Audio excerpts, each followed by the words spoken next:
Најубавите дечиња ги имаме денеска. Пливање. Со награди, со медали, со пехари, со признанија, со успеси. Убавина. Вака да ги опушти гостите Јована, пливачкиот клуб Младост Скопје, истакнат пливачки клуб со седиште во нашиот главен град, посветен на развојот и промоцијата на пливањето како надпреварувачки спорт и здрава рекреативна активност. Ке им кажеме добро утро на гостите. Ке почнеме со највозрасниот, со тренерот, професор Зоран Величковски. Добро утро. Добро утро. Благодарам за вашата емисија што ме поканивте. Секако, Теодора Колчевска, дамата ќе ја представиме меѓу пливачите, Михаил Алексовски и најмладиот меѓу тројцата пливачи кои што денеска тука се присутни, Данило Наумовски. Добро утро и за вас. Добро утро на сите. Добро утро. Професоре, ќе почнеме со вас, ќе почнеме со посветеноста на развојот и промоцијата на пливањето. Која е мисијата на пливачкиот клуб Младост од Скопје? Мисијата на пливачкиот клуб Младост од Скопје прво е пред се да научат да пливаат.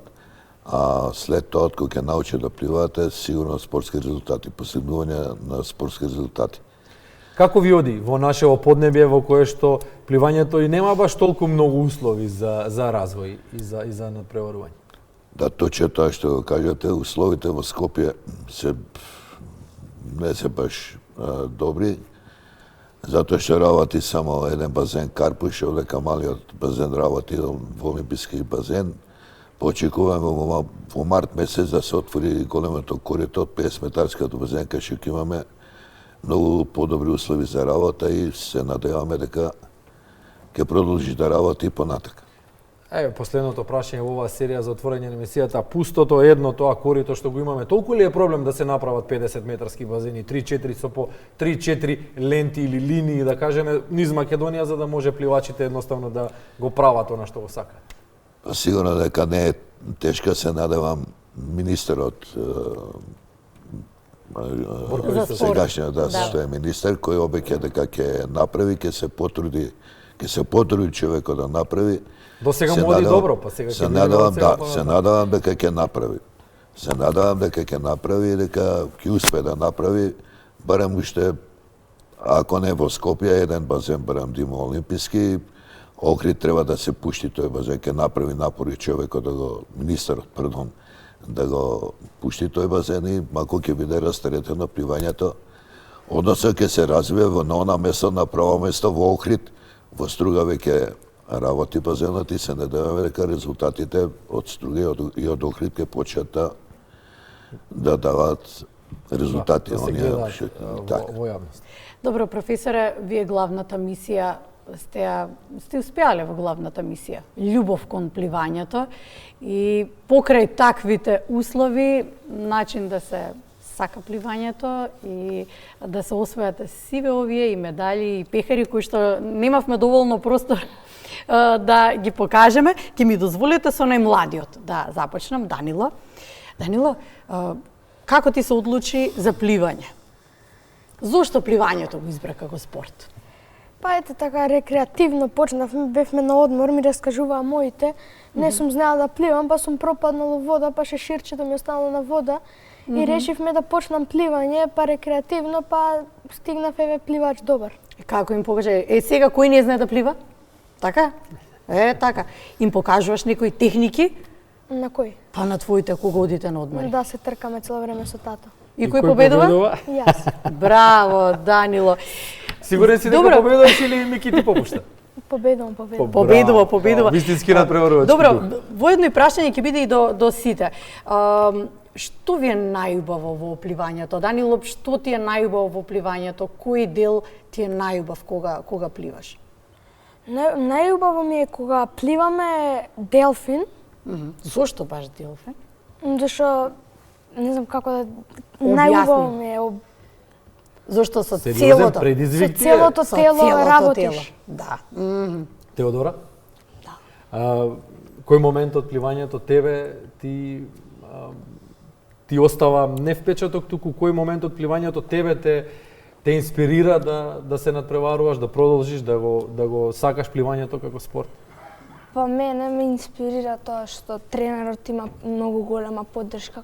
Ме ме почитува и има поддршка кон мене, верува во мене. Дружењето исто така со другите пливачи, тренинзите со Врската, денот ти е исполнет, претпоставуваме. Како се одвива еден ден на еден пливач, еве од рано наутро па до навечер, кога стануваш, кога одиш на тренинг, училиште, постигнуваш ли дома што да напишеш, да научиш, дали имаш уште еден тренинг, вечерта си легнуваш ли порано? Па зависи какви денови, ама на пример понеделнички јас станувам рано со бајле на кај 6. Како сега? Да. Денеска, Ние малце порано стануваме. На кај 6 са бајле. Доручкувам банана или смути, се спремам за тренинг, одам со тренерот и пливаме и после тоа се одам јас на школа, училиште. Завршувам со тоа, имам курсови за јазици. Завршувам со тие, имам мал одмор измеѓу и пак одам на тренинг. И сега прекинавме со сувите тренинзи, ама имаме и суви. Добро, од навечер кога се легнуваш? Па на кај 10. Кога успеваш се тоа да го направиш? Кога се сака, се може. Михаел, ако другарите се собрани и се договорат да одат негде да се забавуваат, а ти мора да одиш на тренинг? Па јас морам да одам и кога јас не можам да излегувам надвор бидејќи мокра ми е косата, сум ја исушил ја потоа, али сепак можам да настинам. И морам да седам дома на топло. Значи се чувате. Тоа е начин на живот веројатно кој што го избирате и за кој што не постојат препреки, едноставно си среќен и задоволен со тоа што го правиш. Како себе си се доживуваш? Што би сакал да постигнеш, да освоиш? Па би сакал да одам на Олимпијада или некоја медаља да земам на некој многу битен надпревар. Ни помалку, ни повеќе. Само Па добро, еве ќе ве прашаме и останатите, само да ги споменеме нивните успеси. Еве кога сме кај Михаел Алексовски, најдобар пливач, 50, 100, 200 метри градно и 200 метри мешано. Теодора Колчевска, неуспешна млада пливачка во Македонија за 2024 во сите дисциплини, и Данило Наумовски, најдобар млад пливач за пливачи родени 2014 на меѓународниот пливачки митинг Орион 2024, така што ете, ова нека биде еден подстрек за вас, поттик да веќе кога знаете дека можете да бидете најдобри, да продолжите и понатаму во ист цел. Да грабете успеси, нека ви биде само еден мал отворен пат за она што сакате да го постигнете, а ако Михаел сака да оди на Олимпијада, вие што сакате друго? Имаме инсерти до режијата, само да напоменеме дека може да ги видиме во текот на разговор. Добро. Што би сакале вие? Па јас исто така би сакала да одам на Олимпијада. Еден голем предизвик. Да. Или пак да освојам некој медал на битен надпревар. Данило? Истото ја, или да одам на Олимпијада или да освојам битна медаља на некои добри надпревари. Да, а ако сега ве прашам, каде ви е најубаво кога пливате, во базен или во, не знам, езеро, море, Базен. што ќе изберете? Базен. Па базен. Базен избра сите тројца. Професоре, како успеавте во сево ова? Како се постигнува оваа љубов за спорт кај помладата популација, кај децата? Видете, тоа се ретки дечиња вака што се откажуваат од многу нешта, кога што ви напоменаа самите како им почнува денот, како им завршува. Сигурно, ако има желба и некоја цел во животот, сигурно дека треба напорно да работат и да осварат таа цел. Значи, за оваа цел треба бара многу напорна работа. Ви кажа претходно Теодора, незиниот ден почиња од 3 пати неделно, со станување од 6 часот наутро, а завршува вечерта дури во кога имаме сутрин 21:30. Значи денот тие 3 дена и се страват. Значи многу напорни на училиште, обврски кон јазик, но се тоа бара откажување. Ви кажете, Михаел, дека нема излагање надвор, нема кафичи, нема дружење некое не може да има, затоа што има, не да нема, али е тоа во краток временски период. За да постигна таа цел. Како се гради таа дисциплина? Веројатно вистинскиот начин е што помлади, како Данило. Како Данила треба да поминат уште 2 олимписки циклуса, тоа ви се 8 години, кај што го чека и нив исто така, кај што ги чека многу напорна работа. Значи, тоа не е лесно да се постигне. ФИНА има препишено некои норми кои треба да се исполнат, а да се исполнат тие норми бара страватна работа, кој што ви кажа, бара припреми, откажување по припреми, одење, отсутство од дома многу, намалку 30 дена во годината, тоа е минимумот. Тоа е нешто најмалку што може некоја надеж да се даде да постигнат некој резултат кој они го посекуваат и баш ми е драго што го посекуваат, што имаат некоја цел. Значи, ако некој има цел и желба нешто да направи, се работи многу полесно со тој спортиста. Да. Професоре, тренерскиот кадар моментално вклучува ентузијасти, волонтери, професионалци како Никола Пилјуровиќ, Светлана Раевска, Проке Кузмановски, Зоран Величковски, вие, нели, кои што имате значајна улога не само во развојот на овој спорт, во развојот на вашиот клуб и во развојот на децата кои што се во вашиот клуб, туку сериозно влијаете со она што го правите и врз општествените текови во нашата држава. Па имаме ли квалитетен кадар? Може ли да се надоградува тој кадар? Има ли услови за работа? Има ли перспектива и за тренерите во Македонија? Да ви кажам, да, има добар кадар во Македонија, не да се ја бранам својата фела, значи не би сакал така да искочи во емисија дека ја бранам фелата. Да, има кадар, добар е кадарот, нормално треба да посетува некои семинари, имам сигурно многу новини, технологијата напредува и сигурно и дека има и новини. По мене единствен проблем се условите за работа, кои намногу ни пречат во уште подобро напредување на пливањето. Конкретно, бидејќи сум ја од пливање, можам да зборувам за пливање. Сигурно во другите спортови нешто многу фали.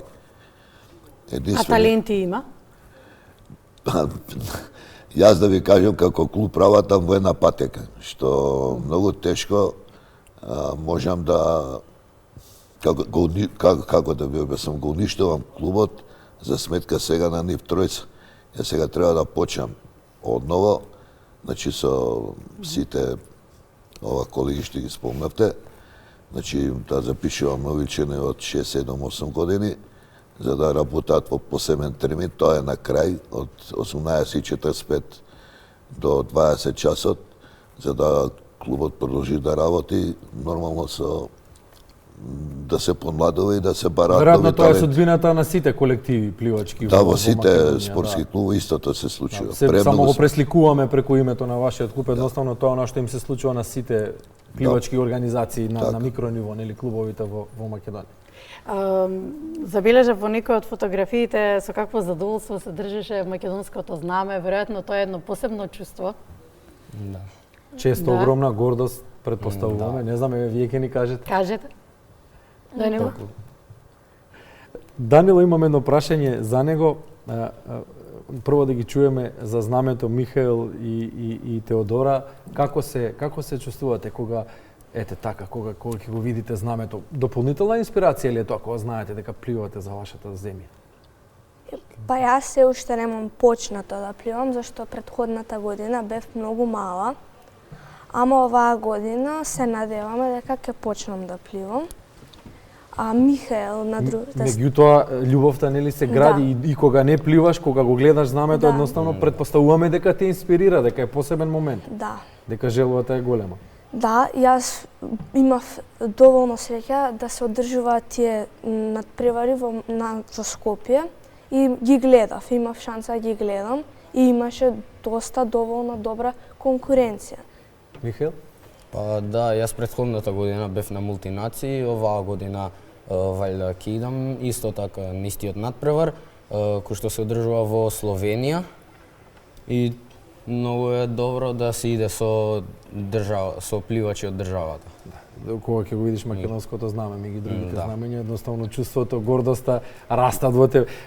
Данило, потекнуваш од спортско семејство, тој татко е во кошарката, откако јас знам за себе. Се познаваме долги години, сосема случајно излезе ова гостување, токму ти да бидеш кај нас во студиото. Имаш ли идол некој? Татко ти е успешен тренер, да речеме, во кошарката, во минатото играше кошарка во едни сериозни лиги низ Македонија, кога кошарката беше на високо ниво. Имаш ли некој идол ти во Имам. Кој? Кире Филиповски. А татко ти кошарката некако не... Не ме влече толку кошарката, поише сакам да си останам у пливањето. Значи ти го победуваш тато во пливање, а тој тебе во слободни фрлања. Да. Ако победуваш, може би и во тоа ќе го победиш. Договорени се. Сакам да споменам и да се заблагодарам пред се и на наставниот кадар кој што ве ослободи да дојдете тука и веројатно имате голема поддршка и од наставниците, од другарите, ќе прашаме тоа засебно. Ајде, еве, Данило, можеш слободно да си ги поздравиш и наставничката, и учениците, твоите другари. Еден голем поздрав до наставничката Лена, што секад има оправдание за мене и моите најдобри другари. Кои што те поддржуваат дополнително? Да, во кој училиште учиш? Киро Глигоров. Да, основното општинско училиште Киро Глигоров. Во кој училиште сте вие? Јас учам во училиштето Димитар Миладинов. И имаш поддршка, верувам дека од Па, да, ама наставничката, другарите. не разбираат. Некој не разбираат. Да. И што велат тие, баш сега мораше на тренинг, на надпревар. Да, некои наставници стварно не разбираат, ама пак сум ослободена од нивните часови. А што е твојот одговор? Пехар или медаља? Па да. Браво. Ќе Микаел? разбереме сите. Јас ќе учам разбереме. во Круме Кепески. Наставник мене ми е Борче Димитриевски, ми е класен и имам голема поддршка од него. Ме ослободува од школа за да одам на тренинзи или на надпревари. На пример, еве, оваа недела имаме надпревар во Србија, ме пушти да одам во петок на тренинг. Голема, се разбира, голем поздрав до наставниците кои што ги поддржуваат, особено младите во своите желби, таленти и кога е вакво нешто прашање, кога се надпревари, колку се тие професоре важни во целиот овој процес кога треба да се градат овие млади луѓе и кога треба да го остваруваат својот сон во реализирање на признанија, медали, пехари. Високи признанија имаме тука во прашање. Да видите, они веќе имаат развиено кон спорт, љубов кон спорта. Односно, во овој случај, бидејќи сум во пливање, они имаат развиена голема љубов кон пливањето. И тоа тешко може многу да се остави, посебно они да го остават. Прво, треба да се стекне љубов, значи, нашата работа е педагошка работа на тренерите, да на дечињата им стекнеме љубов кон спорта, кон спортот, пардон, да го сакаат, да го со љубов да го работат, да имаат желба да постигнат спортски резултат и многу трпение од страна и на нив и од страна на родителите. Но и поддршка. Се разбира. Поддршката и од родителите е најголема. Инспирација, да. Еве ви една инспирација. Сосема случајно и ова се случи. Денеска му е роден на Марк Шпиц. Ако не знаете кој е Марк Ендрю Шпиц, треба да го знаете сите. Па еве да кажеме, роден на 10 февруари 1950-та во Модес, Калифорнија, САД, поранешен американски пливач и освојувач на 7 златни медали, сите со рекорди на летните олимписки игри одржани во Минхен 72-та, еден од четворицата спортисти со 9 златни медали на олимписките игри. Пред него се Майкл Фелпс, односно заедно се Нурми Латинина и Луис Сонего, а пред него или пред нив е Майкл Фелпс, кој што исто така доаѓа од пливањето со 14 освоени златни медали, 23 рекорди во спринтерските дисциплини за Марк Шпиц. Па ете ви уште една инспирација да се движите понатаму низ водата, низ базените. Ви благодариме што утре бевте со нас. Благодариме. Продолжете да си ги освојувате со ништата пред се. Да, и постигнувајте успеси. И тука ќе дојдете со сите пехари што ги имате медали, не можевме да ги собереме сега. Ќе ни најавите друг пат да расчистиме се.